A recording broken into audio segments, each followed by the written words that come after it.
Viva poong Jesus Nazareno, awit at papuri, alay namin sa'yo. Hingi ng dalangin at pagsamo ng bayan mo. Viva poong Jesus Nazareno.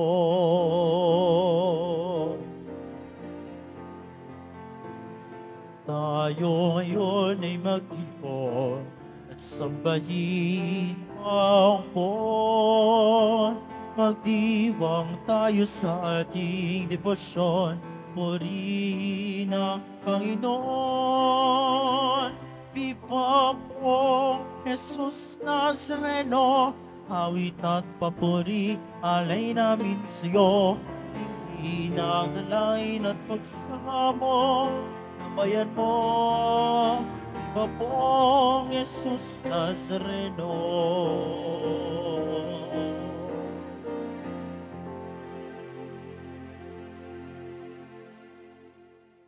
Sa ngalan ng Ama at ng Anak at ng Espiritu Santo, Amen. sumainyo ang Panginoon. At sumayo rin.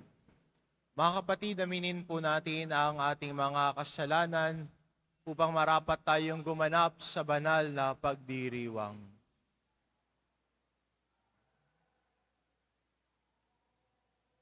Inaamin ko Sa makapangyarihan Diyos at sa inyo mga kapatid, na lubha ako nagkasala sa isip, sa salita, sa gawa, at sa aking pagkukulang.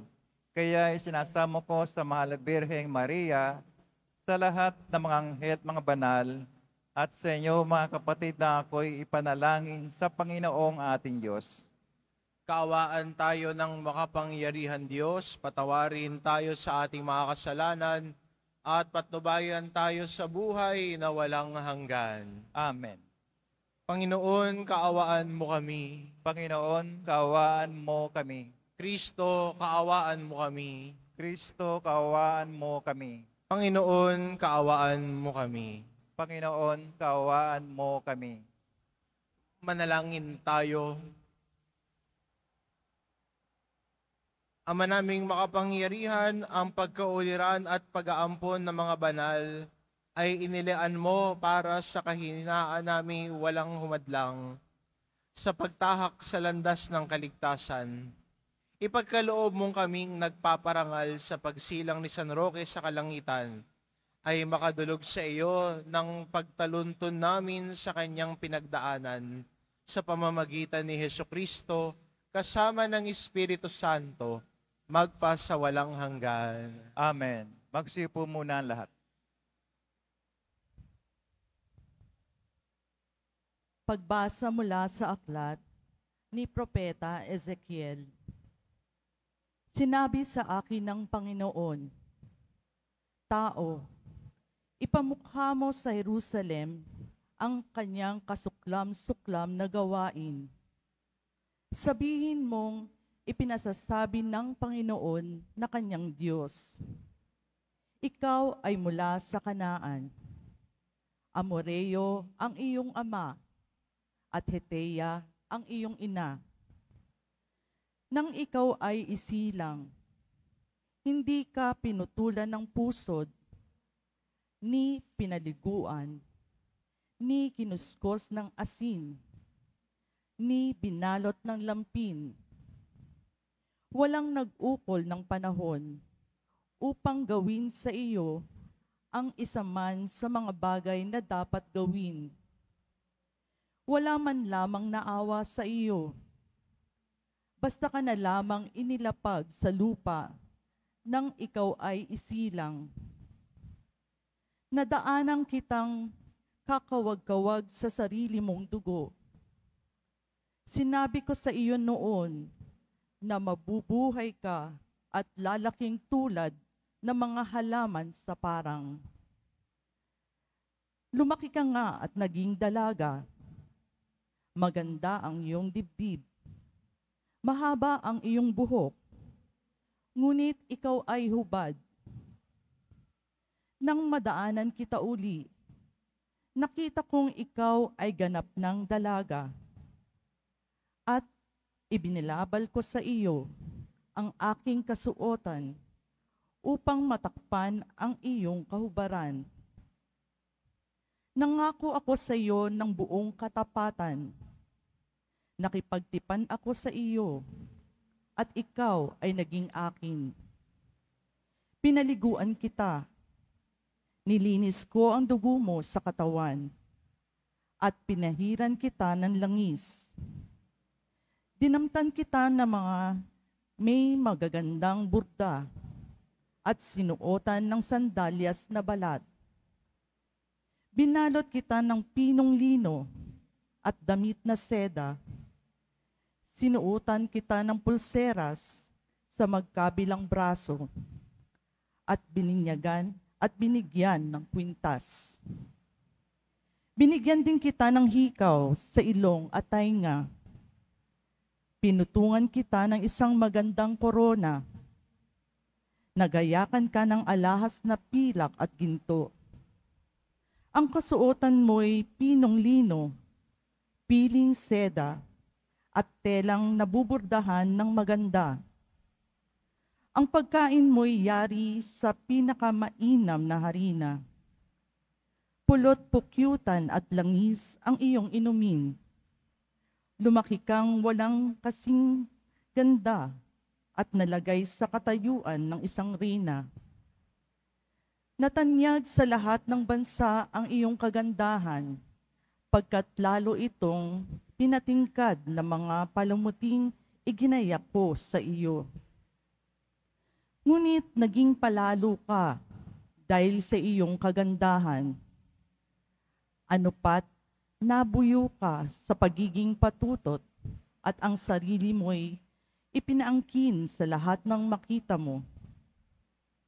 Gayunman, hindi ko na rin kalilimutan ang ginawa kong tipan sa iyo nang ikaw ay bata pa. Ngayon ay gagawa ako ng tipan para sa atin. Hindi ito masisira kailanman. Sa sandaling ipatawad ko ang lahat mong kasalanan. Matitikom ang bibig mo dahil sa laki ng kahihiyan. Ang salita ng Diyos. Salamat sa Diyos.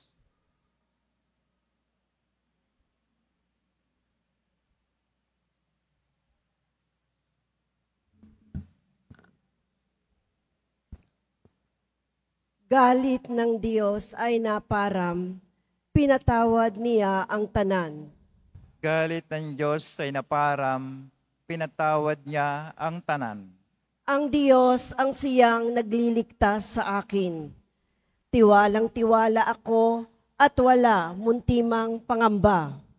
Sapagkat ang poon ang lahat sa akin. Siya ang aking awit, ang aking kaligtasan. Malugod kayong sasalok ng tubig sa batis ng kaligtasan.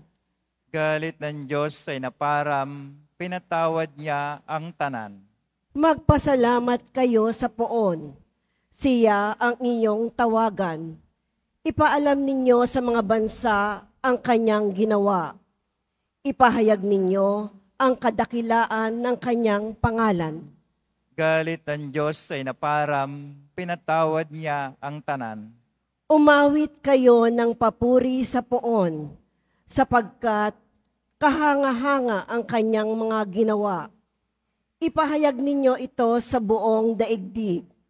Mga anak ng Siyon, umawit kayo ng buong galak, sapagkat nasa piling ninyo ang dakila at ang banal ng Israel.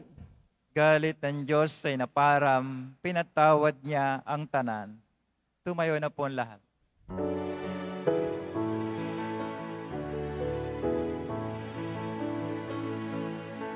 Alleluia,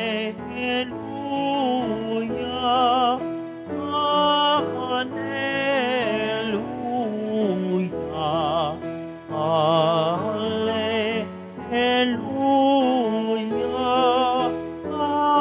Alleluia.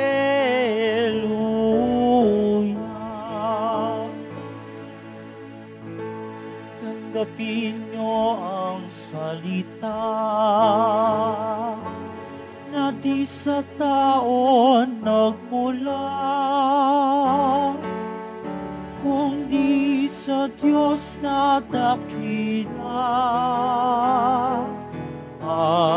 Alleluia, Alleluia,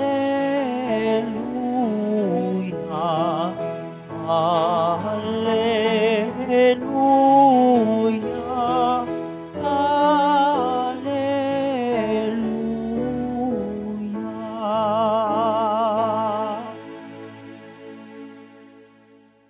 Sumainyo ang Panginoon. At sumayo rin.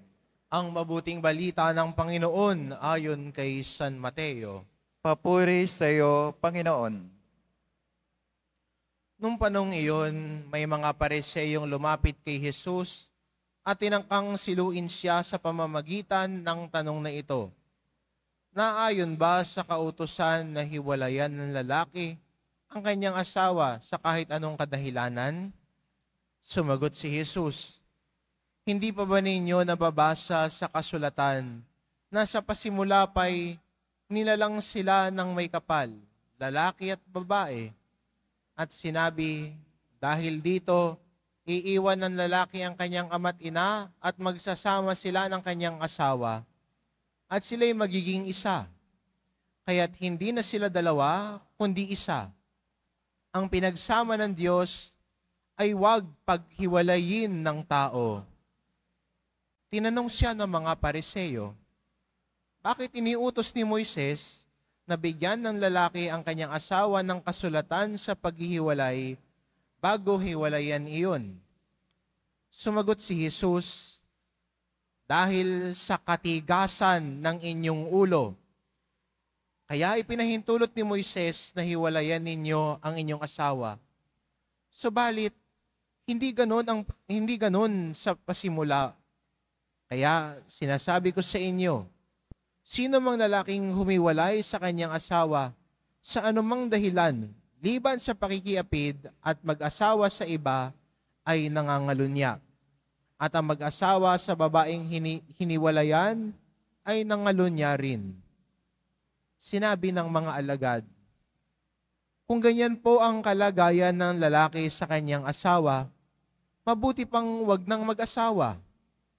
Sumagot si Jesus, hindi lahat ay makatatanggap ng simulaing iyan, kundi iyon lamang pinagkalooban ng Diyos. Sapagkat may iba't ibang dahilan kung bakit may mga lalaking hindi nakapag-asawa. Ang ilan dahil sa kanilang katutubong kalagayan, ang iba dahil sa kagagawan ng ibang tao ay nagkagayon sila. Mayroon namang hindi nag-aasawa alang-alang sa ikauunlad ng paghahari ng Diyos. Ang makatatanggap ng simulaing ito ay tumanggap nito. Ang mabuting balita ng Panginoon. Pinupuri ka namin, Panginoong Hesukristo. Magsiyo po muna ang lahat.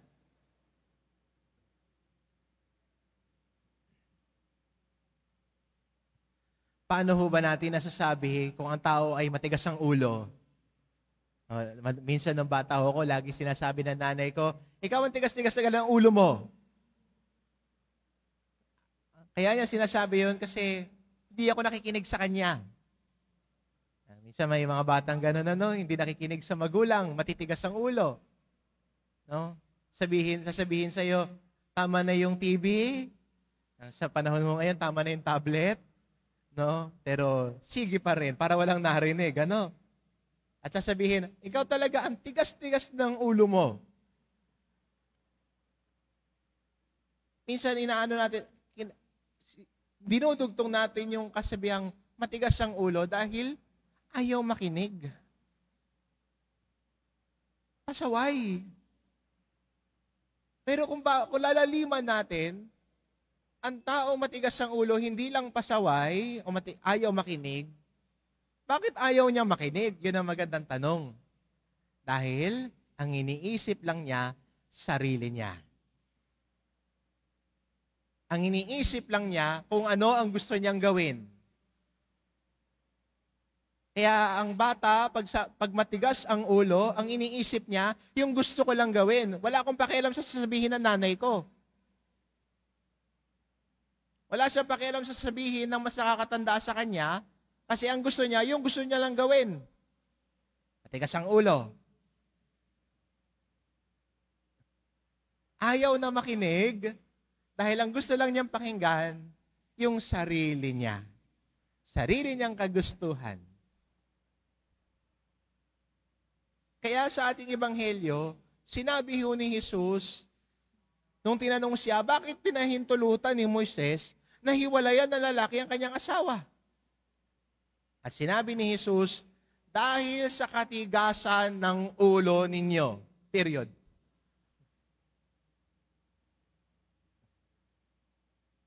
Kaya may kita natin na yung taong matigas ang ulo, ang mas gusto niyang intindihin, o ang gusto niyang mangyari, kung ano lang ang gusto niyang gawin. Bahala na kayo, basta ako, eto gusto kong gawin.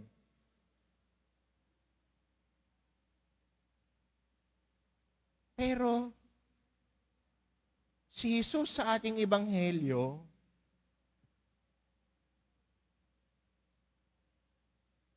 tinuturo, ano ba ang nais ng Diyos? Ano ba ang plano ng Diyos? Anong nais ng Diyos para sa mabuhay mag-asawa? At ang plano ng Diyos para sa buhay mag-asawa, sana sila ay nagmamahalan, pinipili ang bawat isa, kahit na minsan may hirap talagang pinagdadaanan. Wala namang pinapromise si Lord na magiging maayos ang lahat. Wala naman hong pinapromise si Lord na pag nakinig tayo sa Kanya, magagaan ang buhay natin. Wala naman hong pinapromise si Lord na giginhawa ang buhay mo, nakaupo ka na lang, sipol-sipol ka na lang. What God promises that when we choose to love, when we choose to listen to His Word, God promises us that He will always be with us. Kasama natin ang Diyos sa hirap, kasama natin ang Diyos sa mga pagsubok natin, hindi tayo nag-iisa. Kung nakikinig tayo sa Kanyang salita.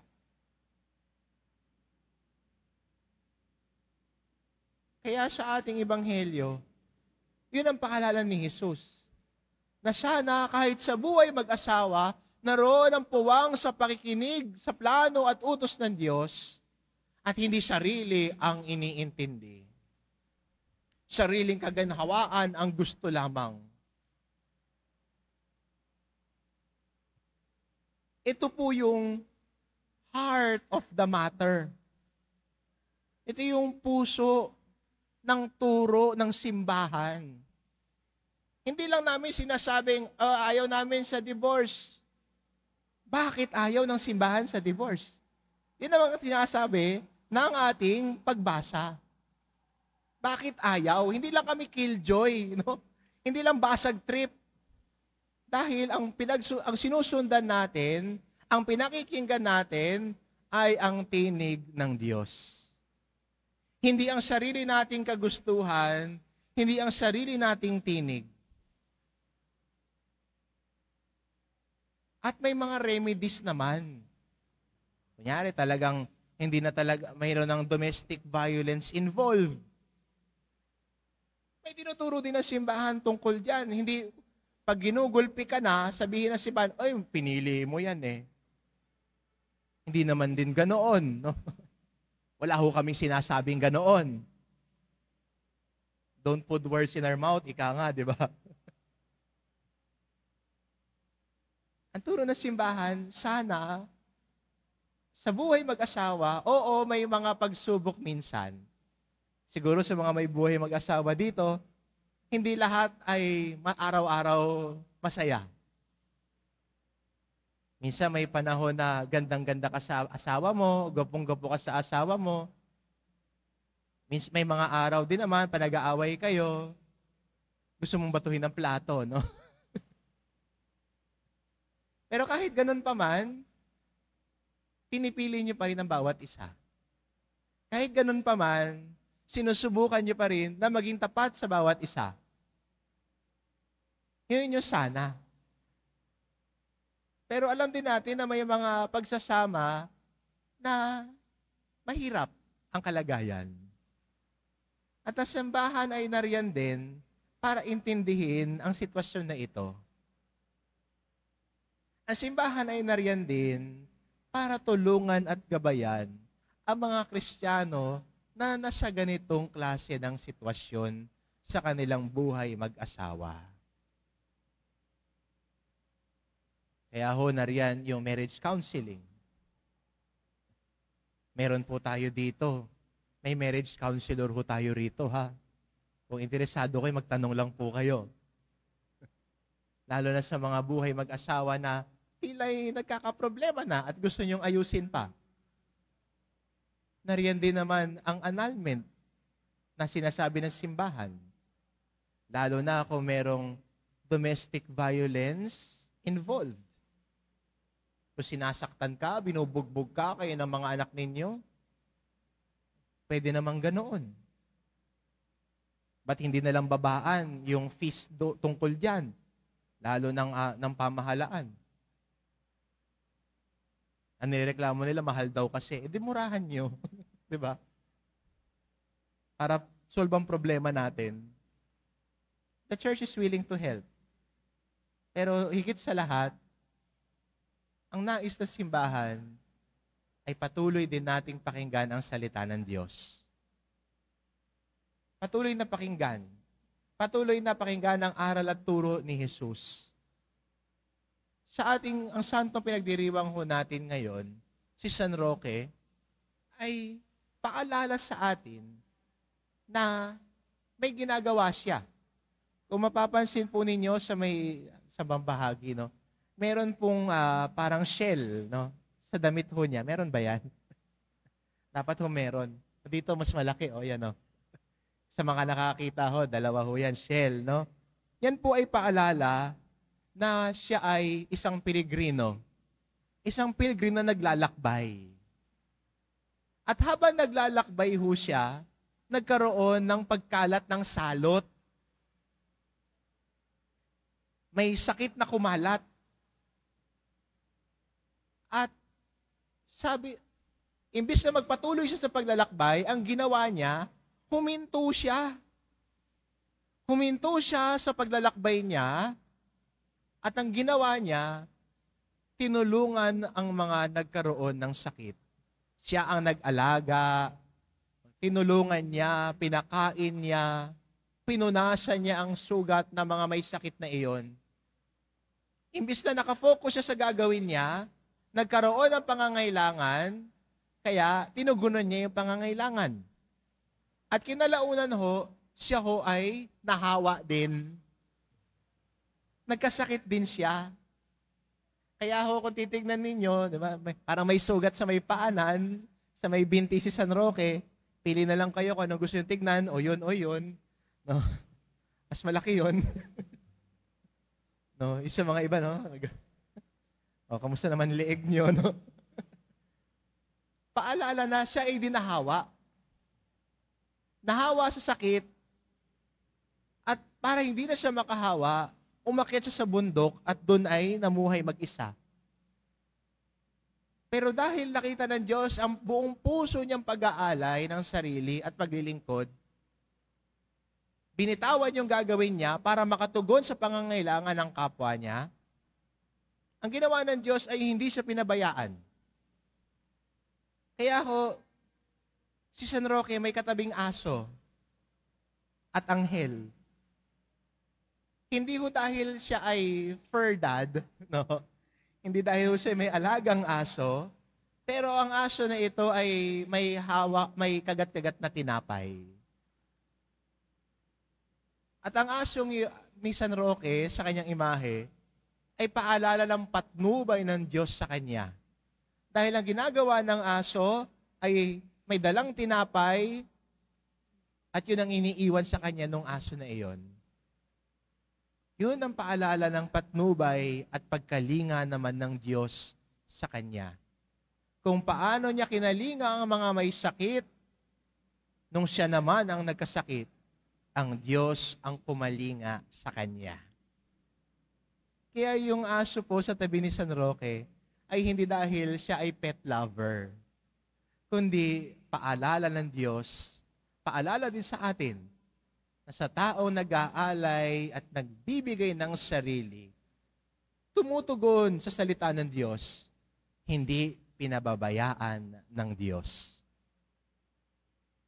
Eh maganda rin para sa ating paglalakbay bilang Kristiyano, sa ating kanya-kanyang pagsubok sa buhay. Personal, pamilya, buhay mag-asawa. Lagi nating tatandaan na hindi ka nag-iisa sa paglalakbay mo, kasama mo rin lagi ang Diyos. At yan ang pangako ni Jesus Nazareno para sa bawat isa. Kasama niya tayo, kalakbay niya tayo, hindi niya tayo pababayaan. Amen.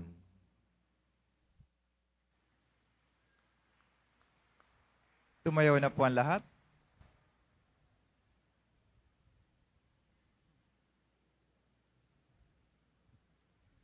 Minamahal ko mga kapatid, nakikilahok sa paglikha ng Diyos ang bagong buhay na mga asawa at may bahay. Ialay natin ang ating mga panalangin ngayon para sa mga magulang at mga anak. Ang ating itugon, Panginoon, punuin mo ng iyong pag-ibig ang aming mga tahanan. Panginoon, punin mo ng iyong pag-ibig ang aming mga tahanan. Ang simbahan, naway tunay na maituro sa kanyang mga membro ang totoong dangal ng kasal at tulungan ang mga mag-asawa na manatiling magkasama sa banal nilang buhay, may asawa. Manalangin tayo. Panginoon, punin mo ng iyong pag-ibig ang aming mga tahanan. Ang mga pinuno ng gobyerno at mga mambabatas naway magpatupad ng mga batas at tuntunin na nagtatatag ng tahanan at hindi sumisira nito. Manalangin tayo. Panginoon, punin mo ng iyong pag-ibig ang aming mga tahanan. Ang mga dumaranas ng mga pagsubok sa kanilang buhay may asawa, naway makatanggap ng biyaya na makapagsumikap isabuhay ang kanilang mga pangako. Manalangin tayo. Panginoon, punin mo ng iyong pag-ibig ang aming mga tahanan. Ang mga pamilyang nasira dahil sa diborsyo at paghihiwalay naway makatagpo ng suporta at pangunawa sa kanilang kapwa-tao, sa kanilang komunidad. Manalangin tayo. Panginoon, punin mo ng iyong pag-ibig ang aming mga tahanan. Ang mga yumao nating mga kamag-anak at kaibigan, naway magtamo ng kaligayahan at kapayapaan sa walang hanggang tahanan ng Diyos. Manalangin tayo. Panginoon, punin mo ng iyong pag-ibig ang aming mga tahanan. Diyos ng pag-ibig, nilikha mo kaming lalaki at babae upang ipagpatuloy ang iyong gawaing lumikha. Ang pagmamahal namin sa isa't isa naway sumalamin sa iyong pananahanan sa aming buhay. Hinihiling namin ito sa pamamagitan ni Kristong aming Panginoon. Amen. Magsiyo po muna ang lahat.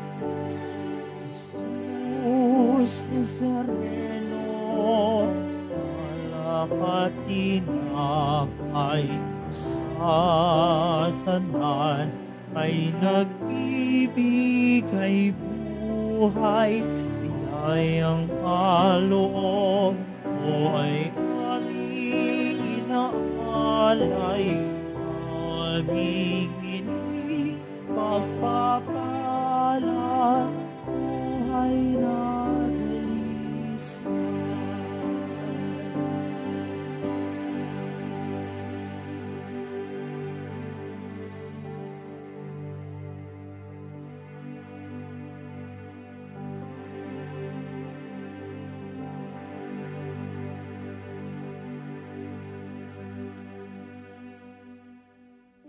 Tumayo na po ang lahat.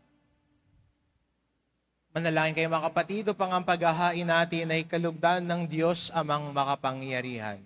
Tanggapin nawa ng Panginoon itong paghahain sa iyong mga kamay, sa kapuri niya at karangalan, sa ating kapakinabangan at sa buong sambayang banal. Ama naming lumikha pakundangan sa paghahaing inihanda ngayon ni San Roque, ay ginugunita ang pagkalooban mo kami ng pagpapala at ng kapayapaan at kasiyahan sa pamamagitan ni Jesucristo, kasama ng Espiritu Santo, magpasawalang hanggan. Amen. Sumainyo ang Panginoon. At sumayo rin. Itaas sa Diyos ang inyong puso at diwa. Tinaas na namin sa Panginoon. Pasalamatan natin ang Panginoong ating Diyos. Marapat na siya ay pasalamatan. Ama naming makapangyarihan, tunay ngang marapat na ikaw ay aming pasalamatan sa pagpaparangal ng iyong kabutihay. Lagi mong pinaalingaw-ngaw sa iyong sambayanan sa pagkakaroon ng mga kaanib na maasahan. Sa tapat tulad mo sa pananagutan upang magbunga ang punyagi ng iyong anak, na sa iyong pag-ibig kami makatulad. Ang mga banal na tao'y tumutulong sa lahat sa pagbibigay halimbawa at pananalangin wagas. Kaya kaisa ng mga anghel na nagsisiawit ng papuri sa iyo nang walang humpay sa kalangitan, kami nagbubunyi sa iyong kadakilaan.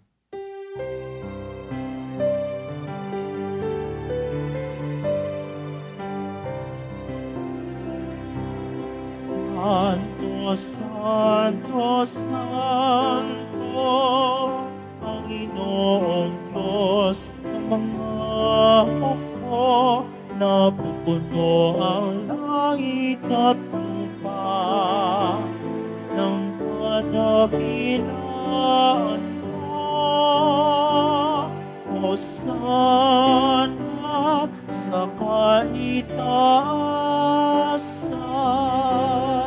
pinagpala ang naparirito sa ngalan ng Panginoon.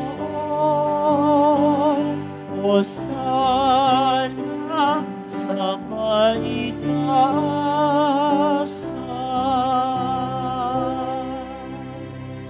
Magsilot po ang lahat. Ama naming banal, ikaw ang bukal ng tanang kabanalan, kaya't sa pamamagitan ng iyong Espiritu, gawin mong banal ang kaloob na ito, upang para sa amin maging katawan at dugo ng aming Panginoong Jesucristo. Bago niya pinagtiis ang pusang loob na maging handog, hinawakan niya ang tinapay, pinasalamatan kanya. Pinagati-hati niya iyon, iniabot sa kanyang mga alagad at sinabi, "Tanggapin ninyong lahat ito at kanin, ito ang aking katawan na ihahandog para sa inyo."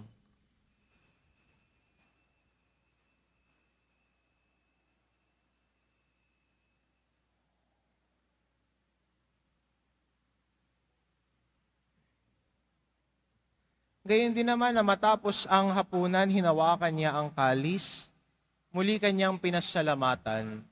Iniabot niya ang kalis sa kanyang mga alagad at sinabi, "Tanggapin ninyong lahat ito at inumin. Ito ang kalis ng aking dugo, ng bago at walang hanggang tipan. Ang aking dugo na ibubuhos para sa inyo at para sa lahat, sa ikapagpapatawad ng mga kasalanan. Gawin ninyo ito sa pag-alala sa akin.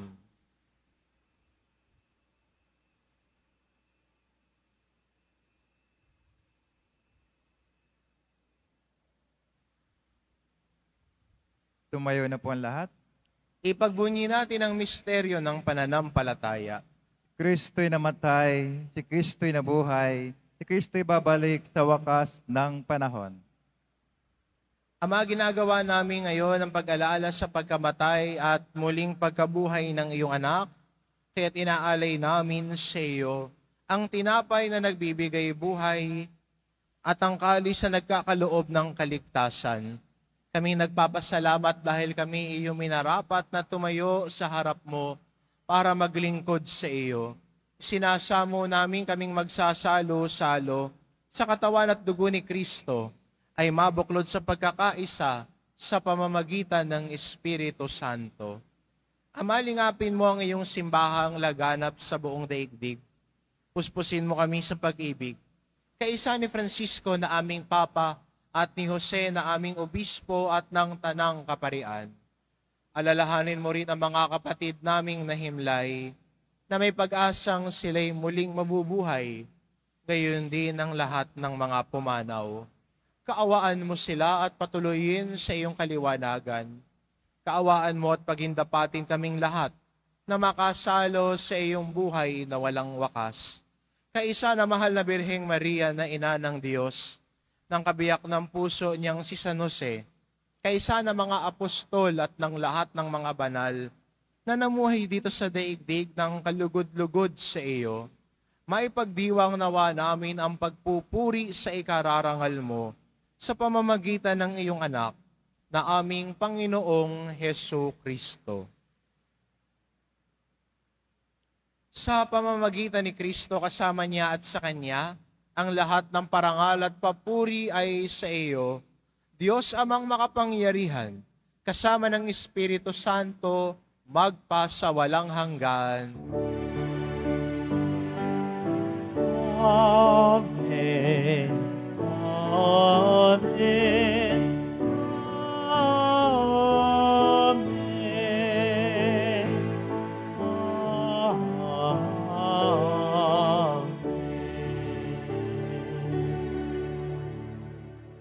Sa tagubilin ng mga nakagagaling na utos at turo ni Jesus na Panginoon natin at Diyos, ipahayag po natin ng lakas loob.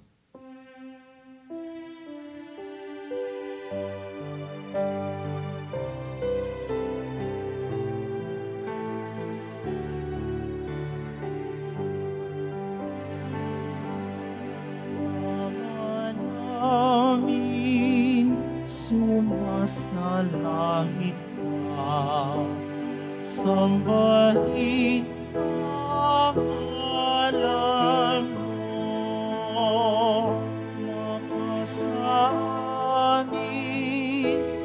ang kaharian mo, sundin ang loob mo.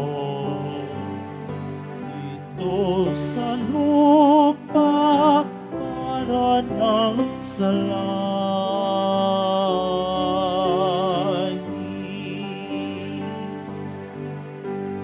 Bigyan mo kami ngayon na aming kakanin sa araw-araw at patawarin mo kami sa aming mga sala para na pagpapatawad namin sa nagkakasala sa amin. At huwag mo kami ipahintulot sa tukso at yadya mo kami sa lahat ng masama.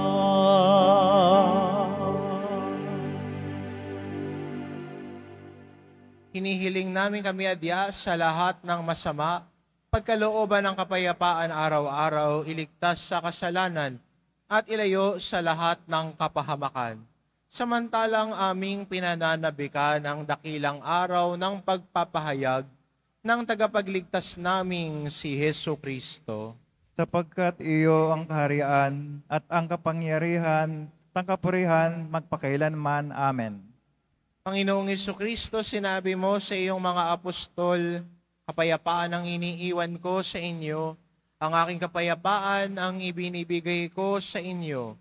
Tunghayan mo ang aming pananampalataya at huwag ang aming pagkakasala.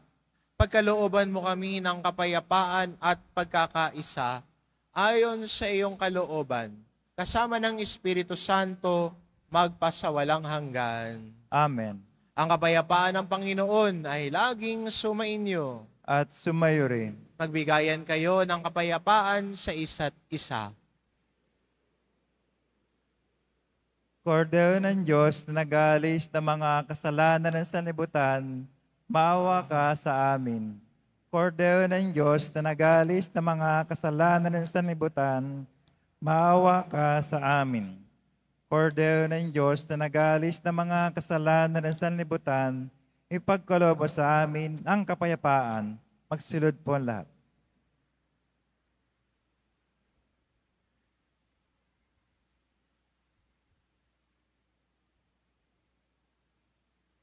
Ito ang kordero ng Diyos, ito nag-aalis ng kasalanan ng sanlibutan. Mapalad ang mga inaanyayahan sa kanyang piling. Panginoon, hindi ako karapat-dapat na magpatuloy sa iyo, ngunit sa isang salita mo lamang ay gagaling na ako.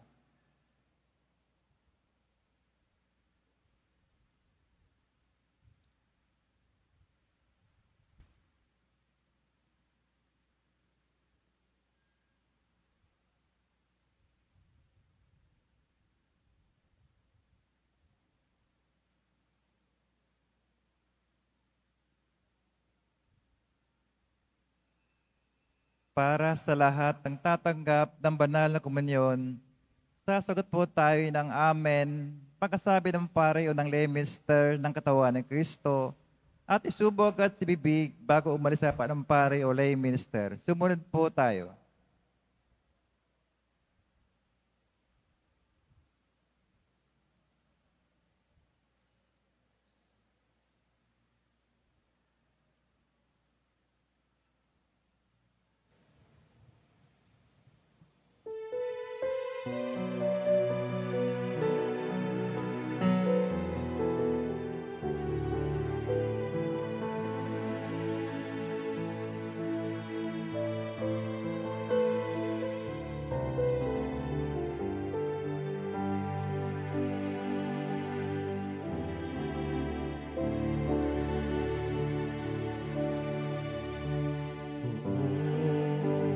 Jesus, sa Panginoon, salamat po sa pag-ibig mo.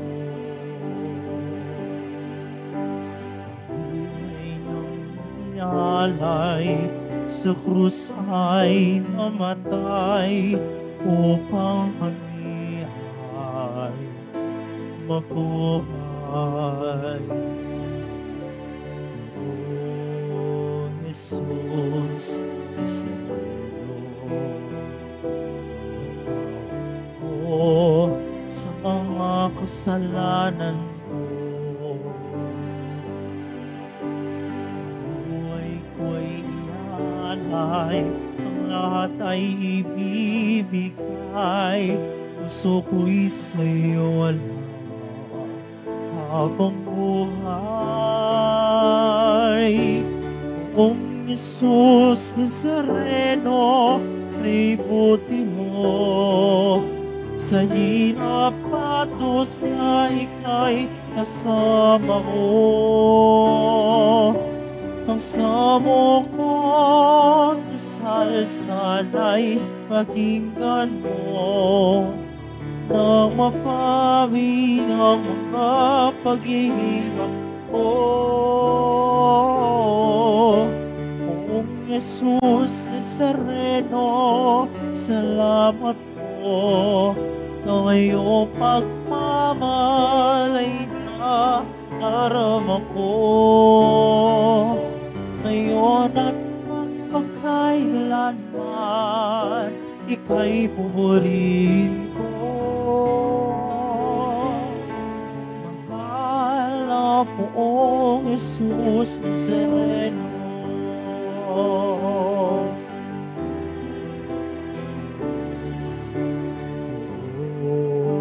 Jesus Nazareno, po ninyo itong kahilingan ko. Mabuhay ng mapayapa, ilayo sa lahat ng masama.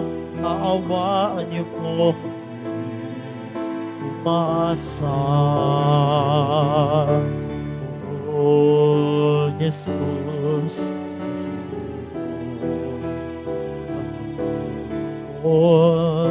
nawat gabayan ako dito sa kapahamakan, makiyak na kamatayan. Huwag ko ninyo papabayaan. Poong Jesus Nazareno, kay buti mo sa hirap at dosa, ika'y kasama ko. Ang samukot na salsanay pakinggan mo, na mapawi ng mga paghihirap ko. Poong Jesus Nazareno, salamat po. Ang iyong pagmamalay na darama ko. Ngayon at magpakailanman, ika'y pupurihin ko. Mahal na poong Jesus Nazareno,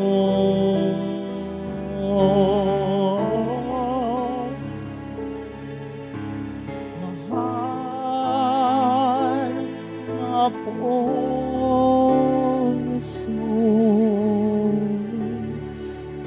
Nazareno.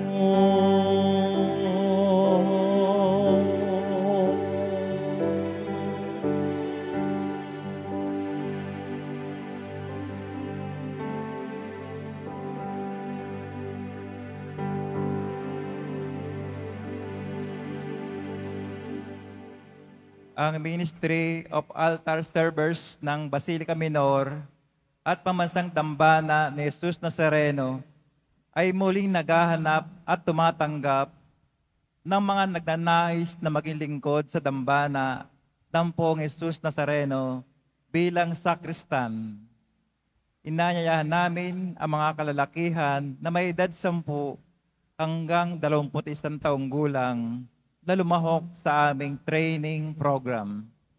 Para sa mga nagnanais na lumahok, maaaring bisitahin at i-message ang Facebook page ng Ministry of Altar Servers, Quiapo Church. Pagkatapos ng misa, wiwishkan po ang lahat ng banal na tubig. Pinakikiusapan ng lahat na manatili lamang muna sa inyong mga lugar, tanging sa Quezon Boulevard o sa plaza sa naman lamang ang labasan ng lahat. Sumunod po tayo. Maraming salamat po sa inyong pagdalaw at pagsimba sa Basilica Minor at Pambansang Dambana ni Jesus Nazareno. Tumayo na po ang lahat.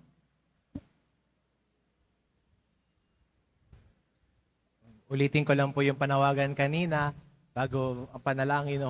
Baka meron po kayong mga batang mga apo, pamangkin, anak na mga 10 years old hanggang 12 or 14 na gusto niyo maglingkod sa simbahan bilang sakristan. Kami ay nananawagan na mga bata, lalaki na nais maglingkod sa altar ng Panginoon. Kontakin niyo lang po yung details kanina. Masaya akong maglingkod sa altar. Ako din po ay nagsimula bilang sakristan. No? Kaya kung gusto ninyo, mga anak ninyo, apo o pamangkin na maglingkod sa dambana ng Panginoon bilang altar server. Manalangin tayo. Ama naming mapagmahal, ang aming pakikinabang ngayong ginugunita si San Roque ay magpabanal nawa sa aming kalooban upang kaming pinaging tapat makasalo sa iyong sariling buhay sa pamamagitan ni Hesukristo, kasama ng Espiritu Santo, magpa sa walang hanggan. Amen. Sumainyo ang Panginoon. At sumayo rin. Mahal na pong Isus Nazareno, inihayag mo sa pamamagitan ng krus ang walang maliw na pag-ibig ng Diyos sa sangkatauhan. Pakinggan mo ang kahilingan ng iyong angkan na nagsusumamo sa iyo. Makamtanawa nila ang iyong katugunan at tanggapin ang kasagutan na may utang na loob na tinatanaw. Basbasan din po ninyo ang mga may dala-dala nilang imahin at dasalan sa pamamagitan ng bendisyon na ito, na may maalala nila ang mga pangako nila noon sa binyag, na ikaw ang kanilang iibigin at paglilingkuran bilang Panginoon, magpa sa walang hanggan. Amen. At pagpalain kayo ng ating mapagmahal na Diyos, ang Ama at ang Anak at ng Espiritu Santo. Amen. Humayo kayo, taglay ang kapayapaan ng poong Jesus Nazareno. Salamat sa Diyos.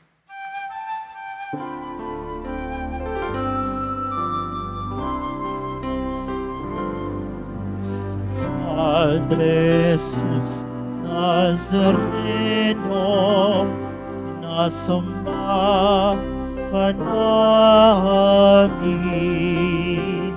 Pinipinto ka namin. Aral mo aming buhay at kaligtasan. Padre Jesus Nazareno, iligtas mo kami sa kasalanan. Ang krus mong kinamatayan ay sagisag ng aming kaligtasan. Nuestro Padre Jesus Nazareno, inaralan ka namin. Nuestro Padre Jesus Nazareno, iniwalhati ka namin. Nuestro Padre Jesus Nazareno, inaralan ka namin. Nuestro Padre Jesus Nazareno, iniwalhati